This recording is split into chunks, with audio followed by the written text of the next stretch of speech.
سرویس خبری رادیو کندوز، تازه ترین خبرها، خبرهای امنیتی، اقتصادی، سیاسی و فرهنگی منطقه و جهان.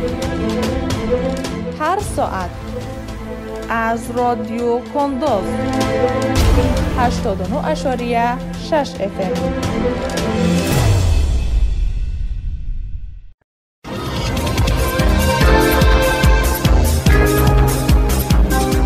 سلام و وقت بخیر. به خبرهای این ساعت از رادیو کندوز خوش آمدید. امروز شنبه مورخ 31 جوزای 1404 هجری خورشیدی است که مصادف است با 21 جون 2025 میلادی. من رونا مرادبک هستم با سرویس خبری این ساعت. در آغاز سرخط خبرها.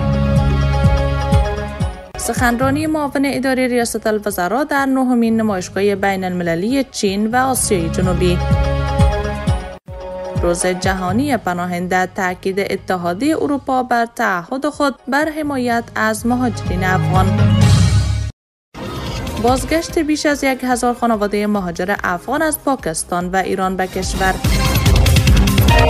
جنگ ایران و اسرائیل وارد 8مین روز شد، نشانه ای از پایان درگیری دیده نمی شود.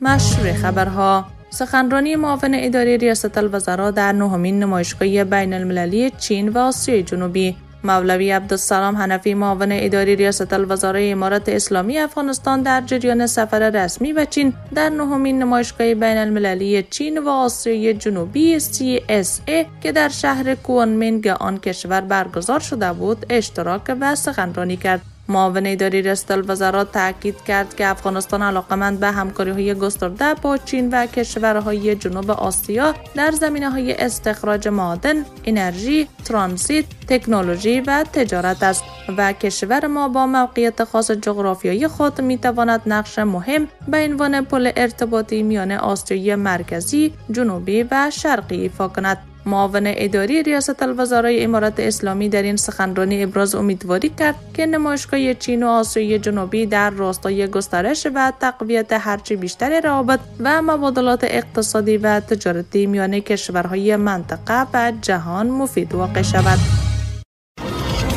روز جهانی پناهنده، تاکید اتحادیه اروپا بر تعهد خود به حمایت از مهاجرین افغان.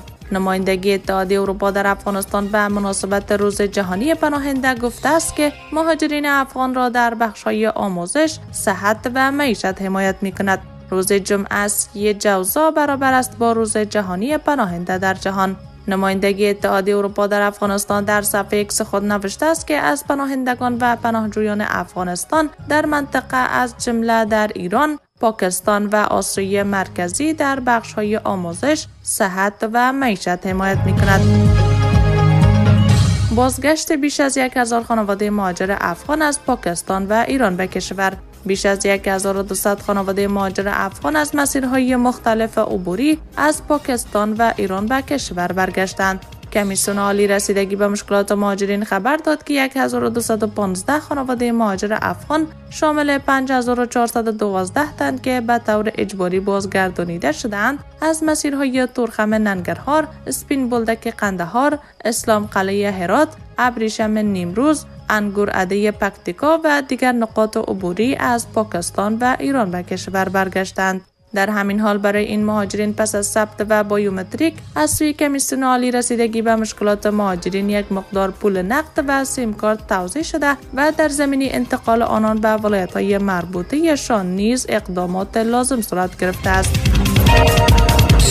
و خبر اخیر، جنگ ایران و اسرائیل وارد 8مین روز شد، نشانه ای از پایان درگیری دیده نمی شود.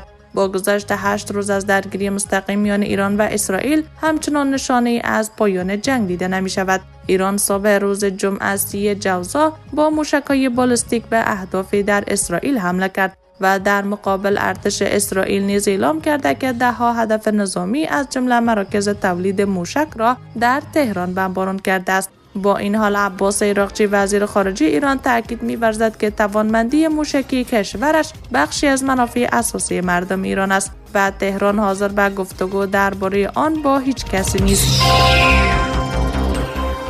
این بود پایان خبرها تا این ساعت. از توجهتان سپاس.